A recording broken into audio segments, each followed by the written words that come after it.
Give us an intro. Diving right in.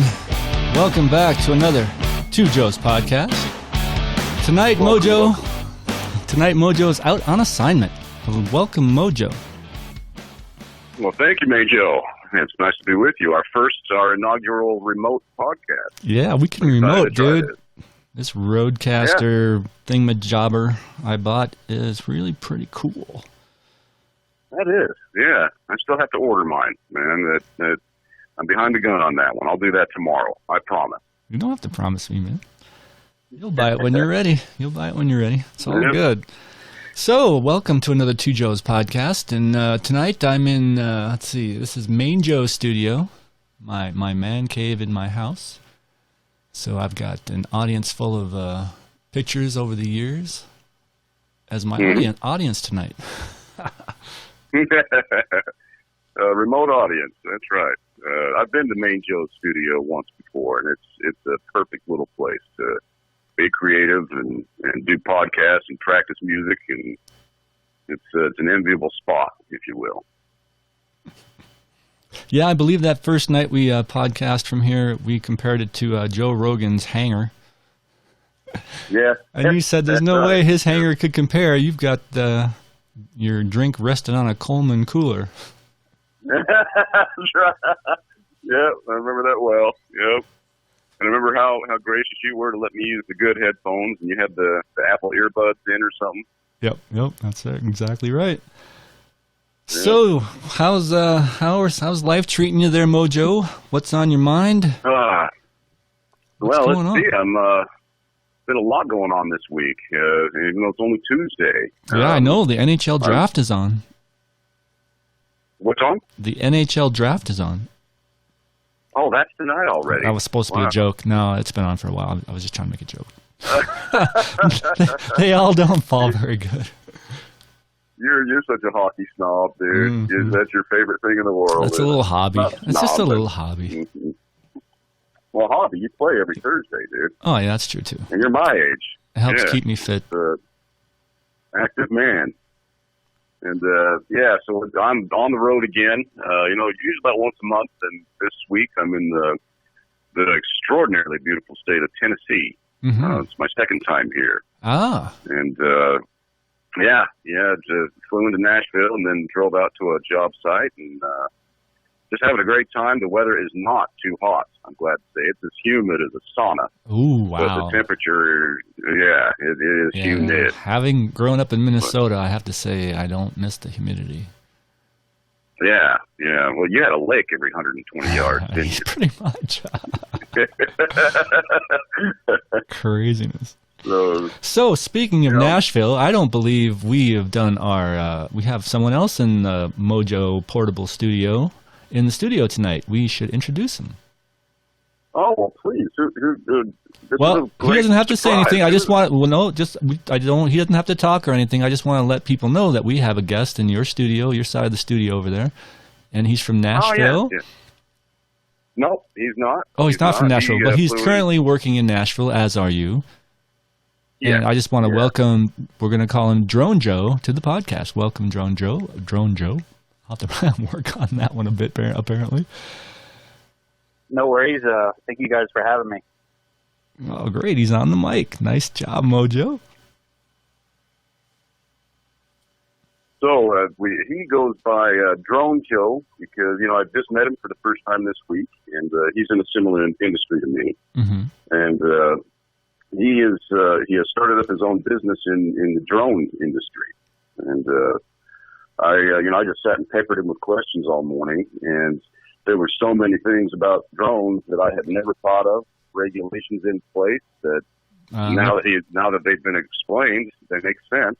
There's probably new ones every day, I imagine. I'm sure they do. You got to. It's a new industry. It's going to have to evolve. Yeah, that's a good place to start right there. Yeah. Main Joe did you call it a burgeoning industry? Yeah, I think so. Indeed it is. But I asked DroneJoe earlier, what are you going to be doing with the drones? Are you going to be selling them? Are you going to be a manufacturer's rep? Are you going to be flying them yourself? What kind of things are you going to do? And he says, I'm not going to be selling them. And my first, then I interrupted him right there and said, well, DroneJoe, this thing's like everybody's buying drones right now. Why wouldn't you want to sell any of them? And he said, if you're going to do that, you should have broke into it about 6 or 8 years ago. Now what people are paying for, the big dollars, is clever, useful, industrious applications of these drones. And, so that's what he's getting into on that side. So he's pumped a few $1,000s. He's got a fleet of drones. He's got some pilots working for him. And he's purchased all his own software, his GIS software. And, and again, this Friday is his last day on the job, and then he's off on his own. Wow. Big step. I congratulate him. My hat's off to him, yeah. Yes, indeed.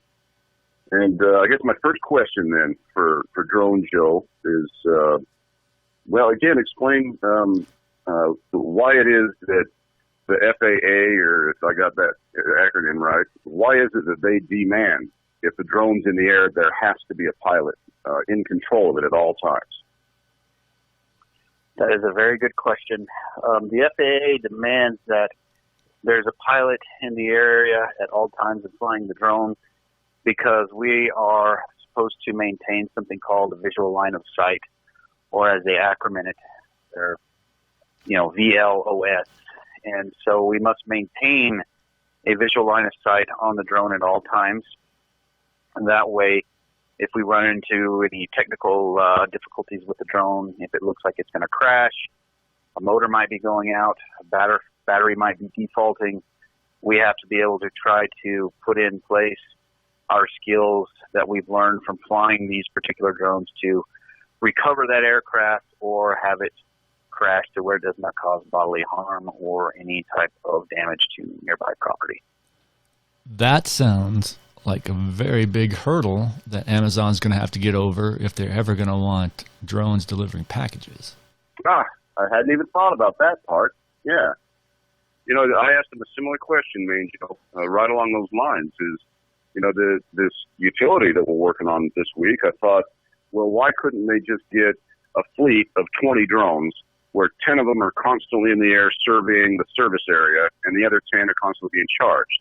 So at any given time, there's 10 drones on a predetermined flight plan or path. Right. It's been registered with the FAA and it's safe, and the area is well defined.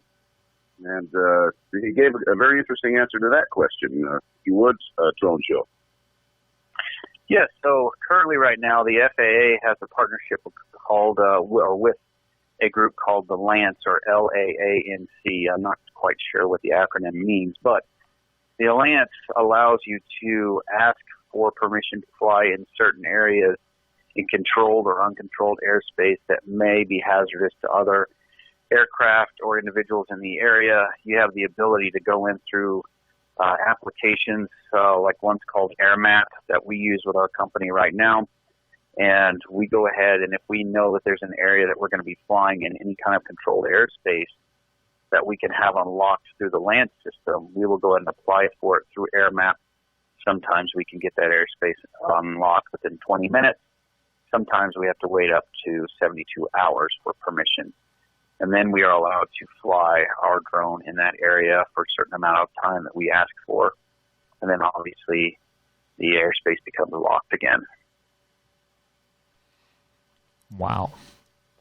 Interesting stuff. Yeah, I guess that explains why Casey Neistat had to go to Germany to dress up as Santa Claus and have a big drone haul him around this little gingerbread village for some promo. Yeah, that's got to be it. Now, wait a minute. I'm not sure I heard all that correctly. I heard Germany and Santa Claus and gingerbread house.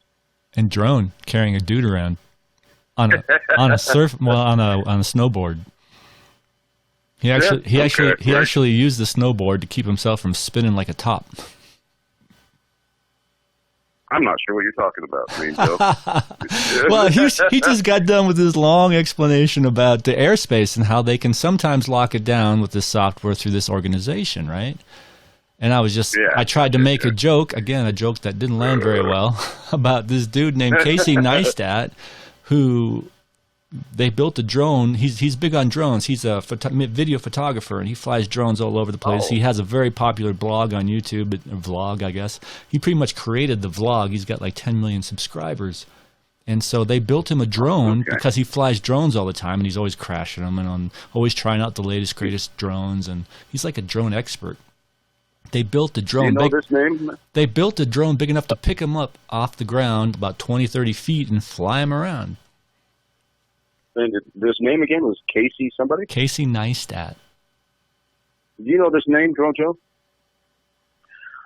I have vaguely heard of Casey. I believe Casey is hooked up with another colleague of mine, Sparky Sorensen. Some of you may have heard of him. Haven't heard of him, He's a very well-known drone pilot, and I want to say that he's linked up with this individual as well. So I have vaguely heard of him. I wonder if he built that drone that hauled him around. Someone was piloting that thing. I think they had more than one person, actually. It was such a big drone. Yeah, well, it got him off the ground, so it could tow him on a surfboard for sure. Snowboard, yeah. Pretty cool. It was pretty cool. Snowboard, yeah. Yeah, I love it. And Angel, I've been peppering with so many questions now. Do you have anything to ask DroneJoe before I ramble on? Geez, I had one. Now it's not coming to me, I'm sorry to say. But you know what? Let's do a chill session. We'll take a little break, and we'll come right back at them. This is we're 11 minutes in. That's a good little intro. And a little introduction to everyone to DroneJoe. He's very knowledgeable in this field, as you can plainly see. And we're going to come back and talk to him some more. Might help if I start the music, and we're out. There's our music.